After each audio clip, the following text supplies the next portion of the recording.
오늘 우리가 사도행전 110번째 시간으로 사도행전 마지막 시간입니다. 담대하게 거침없이 가르치더라 라는 제목으로 같이 말씀을 나누도록 하겠습니다. 로마에 도착한 사도 바울은 셋집에서 2년이나 보내면서 미결수로서 재판을 기다리고, 그리고 그러는 가운데 바울 옆에는 한 군인이 바울을 항상 함께 했고, 그를 통해 바울이 지켜지도록 하나님께서 바울을 보호하셨다 그랬어요. 그리고 바울은 그에게 2년 동안 그가 원튼 원치 않든 가택 연금되어 있으면서 집안에서 계속해서 바울이 전하는 하나님의 말씀을 듣게 하셨어요. 그게 복입니다. 그게 복입니다. 서당계 3년이면 풍어를 넘는다고 하는데 3년은 안 됐지만 2년 동안 계속해서 바울의 말을 밤낮으로 듣게 하셨어요. 하나님은 그 군인을 구원하시려는 하나님의 작정과 뜻을 가지고 계셨던 거예요. 바울은 유대인의 높은 사람들을 청하여 자신의 결백과 자신이 여기 오게 된 이유와 그리고 자신이 메인 이유에 대해서 분명히 설명했죠. 로마 군인들이 재판했을 때도 내가 죄가 없었고, 그러나 유대인들이 나의 석방을 반대하여 내가 가이사에게 호소하였고 이곳까지 오게 됐다는 거예요. 그리고 내가 메인 이유는 이스라엘의 소망 때문이라 그렇게 말을 했어요. 그 메시아에 대한 기다림, 그리고 그 메시아의 부활하심, 그 메시아의 승천하심, 그 메시아의 다시 오심에 대해서 전하는 그 이스라엘의 소망, 너희들도 다 있지 않느냐? 메시아를 기다리지 않느냐? 그 메시아에 대한 소망 때문에 내가 이렇게 잡혀있다라고 이야기하는 거예요. 그러나 사도 바울은 감옥에 매여 있어도 사도 바울이 전하는 복음은 매이지 않는다 그랬습니다. 그래서 바울이 잡혀있는 그 가택연금된 2년 동안 끊임없이 수많은 사람들이 바울을 찾아왔어요. 그래서 23절을 보면 그들이 날짜를 정하고 그가 유숙하는 집에 많이 오니 그랬습니다. 날짜를 정해요. 유대의 높은 사람들이 바울이 말하는 그 사상이 뭔지 알고 싶어서 끊임없이 찾아왔습니다. 그래서 아침부터 저녁까지 강론했다 그랬어요. 아침부터 저녁까지 강론하는데 그 내용이 뭐예요?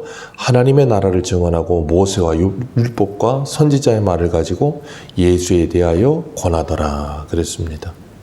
이게 설교예요.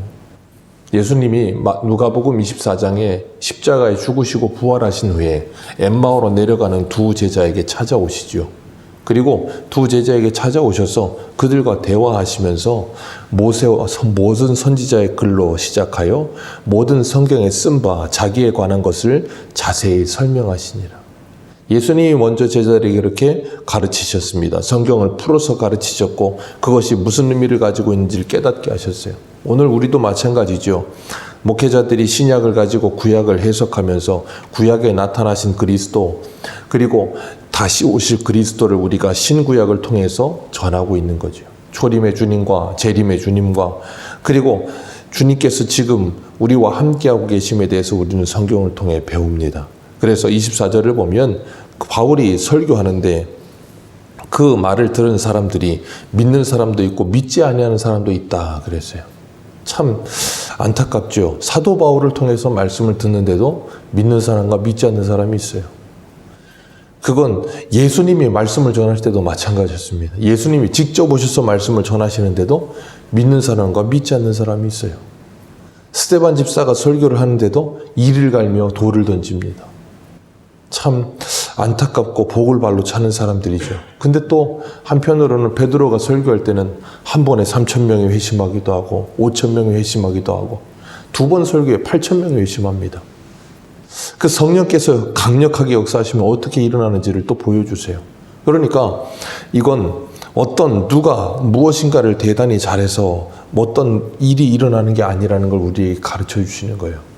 사도 바울도 고린도전서, 우리 사도행전 바로 다음에 로마서 다음 고린도전서 2장 4절을 한번 보겠습니다. 2장 4절입니다.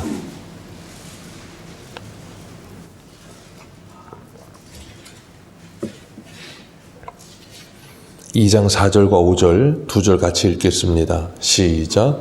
내 말과 내 전도함이 설득력이 있는 지혜의 말로 하지 아니하고 다만 성령이 나타나심과 능력으로 하여 너희 믿음이 사람의 지혜에 있지 아니하고 다만 하나님의 능력에 있게 하려 하였노라. 아멘.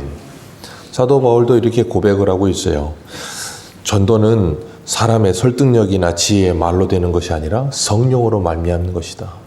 그렇기 때문에 성령께서 역사하시면 예수 그리스도를 믿게 된다는 거예요. 그런데 그렇지 않으면 그 복음을 끊임없이 거부하고 받아들이지 않는다는 겁니다. 그리고 또 하나의 특이한 점은 뭐냐면 하나님의 말씀이 선포될 때 25절과 같은 일이 일어난다는 거예요. 서로 맞지 아니하여.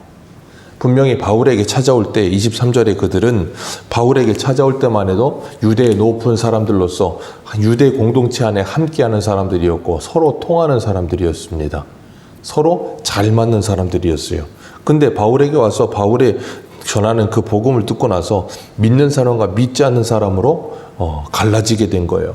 믿는 사람과 믿지 않는 사람으로 갈라지면서 그들은 뭐합니까? 서로 맞지 않는 사람이 됩니다. 이게 구별이에요. 왜 그래요? 사도 바울의 말을 듣고 믿은 사람들은 그 믿음으로 말미암아 눈이 열린 거예요. 귀가 열린 겁니다. 마음이 열린 거예요. 눈과 귀와 마음이 열리니까 어떻게 됩니까? 보이지 않던 것이 보이고 듣지 못하던 것이 들려지고 믿지 못하던 것이 믿어지게 되는 거예요. 세계관의 변화가 찾아오고 가치관의 변화가 찾아오면서 뭐합니까? 전혀 다른 것을 보고 다른 것을 말하기 시작하는 겁니다. 그게 바로 예수 그리스도의 복음이 선포되어지는 것보다 일어나는 일이에요. 그래서 유대인들은 바울이 가서 전도할 때마다 1, 2, 3차 전도행 때마다 천하를 소란하게 하는 사람이라 그렇게 표현을 하잖아요. 왜요? 저 바울이 와서 전하기만 하면 그러니까 대제사장 아나니아도 더들로 데리고 와서 뭐라 그래요? 저놈은 연병이라 전염병 같은 존재라 그랬어요. 가는 곳마다 사람들이 막 이상한 일이 일어나는 거예요. 그게 바로 복음의 능력입니다. 하나님의 말씀이 선포되어지고 그 말씀을 믿게 된 사람들은 믿는 자 안에서 말씀이 반드시 역사하게 돼 있거든요. 그걸 거룩이라고 하는 거예요. 거룩은 다른 무엇이 아니에요. 말씀으로 인해 내 삶이 완전히 뒤바뀌어 버리는 게 거룩이에요. 그렇기 때문에 믿음은 들음에서 나게 돼 있고 들음은 그리스도의 모든 말씀으로 말미암는다 그랬는데 반드시 그 믿음은 행함을 수반하는 믿음이어야 되는 거예요. 야고보서에 분명히 말하는 것처럼 행함이 없는 믿음은 죽은 믿음입니다. 그래서 주님 뭐라 그러셨어요? 야고보서요? 그 죽은 믿음, 행함이 없는 믿음이 너를 구원하겠느냐 그러잖아요. 행함이 없는 믿음은 절대 우리를 구원하지 못합니다. 왜요? 우리가 뭔가를 믿는다는 건 반드시 그 믿음으로 말미암아 우리의 삶 전체에 변화가 찾아온다는 거예요. 제가 누누이 가끔 말씀드리지만 코로나를 우리는 이제는 받아들이고 싶지 않아도 받아들입니다. 눈에 보이지도 않는 코로나 바이러스를 우리는 알고 있고 믿습니다. 그렇기 때문에 어때요? 사람들이 전 세계 사람들이 마스크를 쓰고 손소독제를 쓰고 거리 두기를 하고 왜요? 코로나 바이러스가 있다는 걸 믿기 때문인 거예요. 그건 기정사실이니까요. 그 믿음은 반드시 삶을, 생활을 변화시키는 거예요. 예수 그리스도를 믿는 믿음도 마찬가지입니다. 그 삶의 변화가 찾아오지 않으면서 믿는다는 건 불가능한 일인 거예요. 그래서 주님은 우리에게 말씀하세요. 로마서 13장 1절에 뭐라 그럽니까? 너희의 몸으로 거룩한 산제사를 드리라. 이것이 너희의 드릴 영적 예배니라. 그게 바로 오늘 본문에 말씀하시는 것처럼 눈이 열리고 귀가 열리고 마음이 열린 사람이에요. 그건 성령으로 말미암아야 가능한 일입니다. 그러지 않으면 불가능한 일이에요. 그렇기 때문에 하나님의 말씀을 믿는다 그러면서 행함이 없는 죽은 믿음을 가진 사람들을 야고보서에 뭐라 그럽니까? 그런 믿음은 귀신들도 가지고 있다 그랬어요. 그래서 귀신들도 뭐예요? 하나님을 믿고 두려워 떤다 그렇게 말씀하시잖아요. 바울은 자신이 전하는 말씀을 듣고 돌아가면서 사람들이 서로 맞지 않고 흩어지는 모습을 보면서 성령이 선지자 이사야를 통해 하신 말씀을 기억합니다. 이사야 6장의 말씀이죠. 이사야의 소명장입니다. 하나님께서 이사야를 찾아오시고 이사야에게 제단 숯불을 가져다 그 입술을 정결케 하시고 그리고 그를 회복시키셨습니다. 그리고 주님 하나님께서 그러세요. 누가 우리를 위하여 갈고 누가 우리를 위하여 갈고 그때 이사야가 그러죠. 내가 여기 있사오니 나를 보내소서. 그리고 난 다음에 이 말씀하시는 거예요. 26절 같이 봅니다. 26절과 27절입니다. 시작.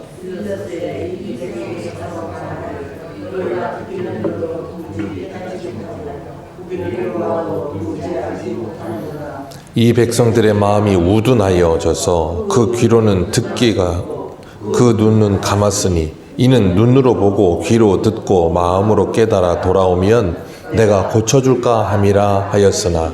아멘. 여기 분명히 말씀하세요. 듣기는 들어도 도무지 깨닫지 못하고 보아도 도무지 알지 못하고, 그렇게 말씀하시면서 마음은 우둔하고 귀는 둔하고 눈은 감았다. 그러면서 뭐예요? 그들이 하나님께 돌아오지 못한다라는 걸 말씀하시는 거예요. 그런데 마음은 둔하고 마음은 우둔하고 귀는 둔하고 눈은 감았는데 하나님께 돌아온 사람들이 있어요. 대단한 능력이죠. 마음은 우둔하고 귀는 둔하고 눈은 감았는데 하나님께 돌아왔어요. 그 사람들이 누구예요? 유대인들이요. 바리새인들, 서기관들이요.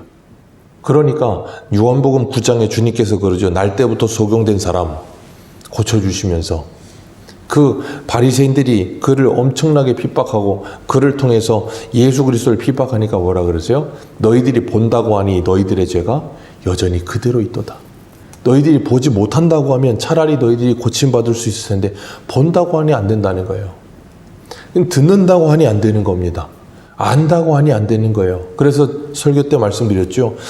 그 안다고 하는 그 선지식 때문에 하나님을 받아들이지 못하고 예수 그리스도를 바로 알지 못하는 거예요. 아니까. 내가 다 아는데 그 한마디가 그 사람을 막아버리는 거예요.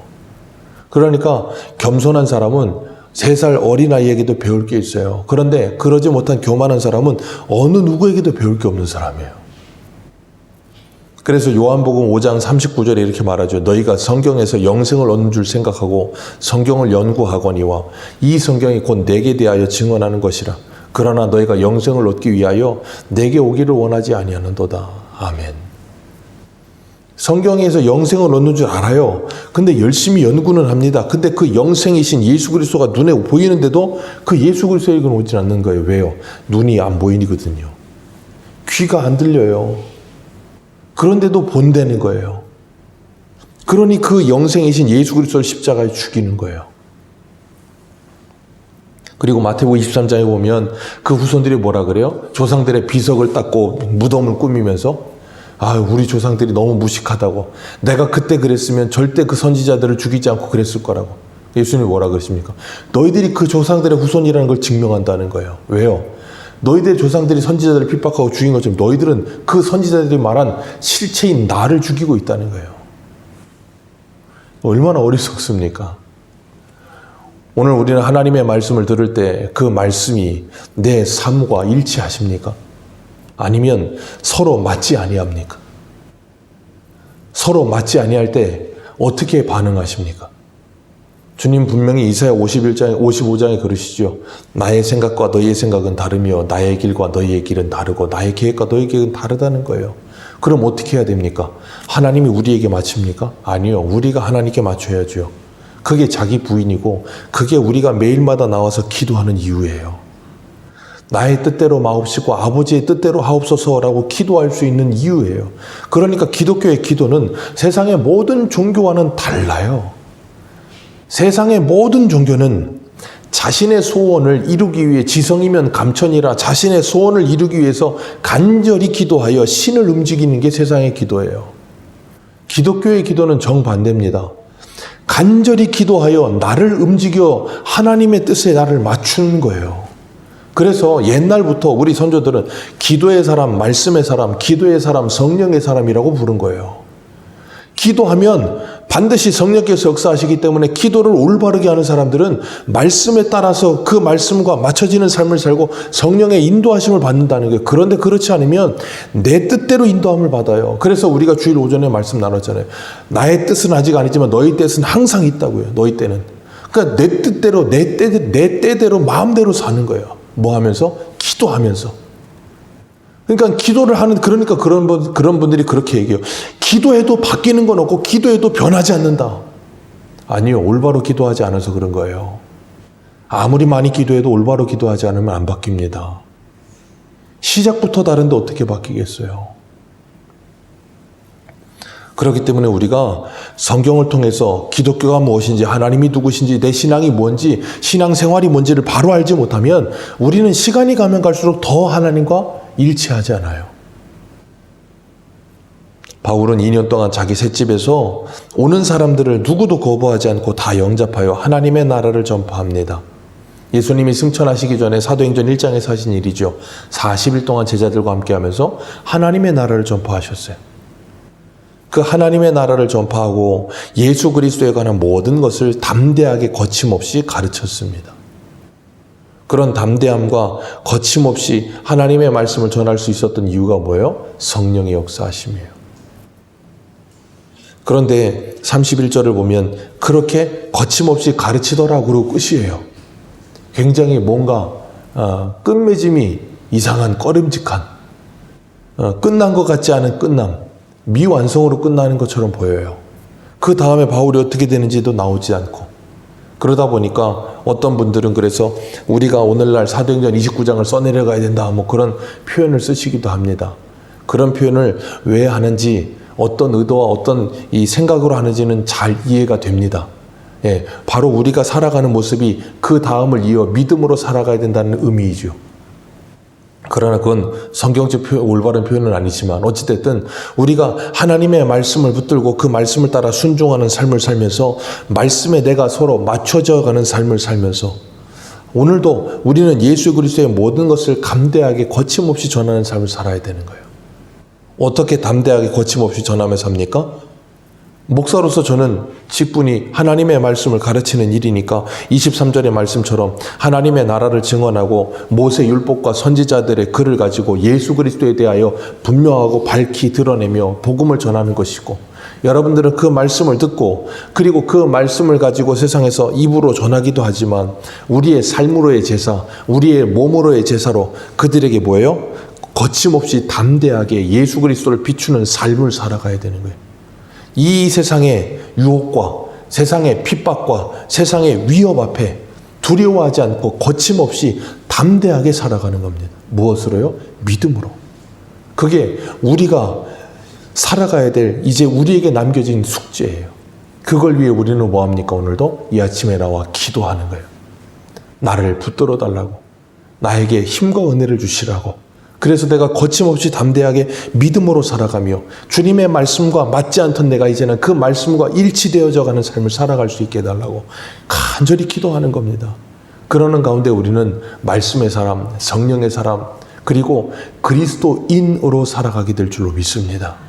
저와 여러분들이 이 다음 그 모습 속에 우리를 통해 하나님의 나라가 이 땅에 아름답게 확장될 수 있도록 충성하는 복된 하나님의 사람들 되시기를 축복합니다. 기도하겠습니다.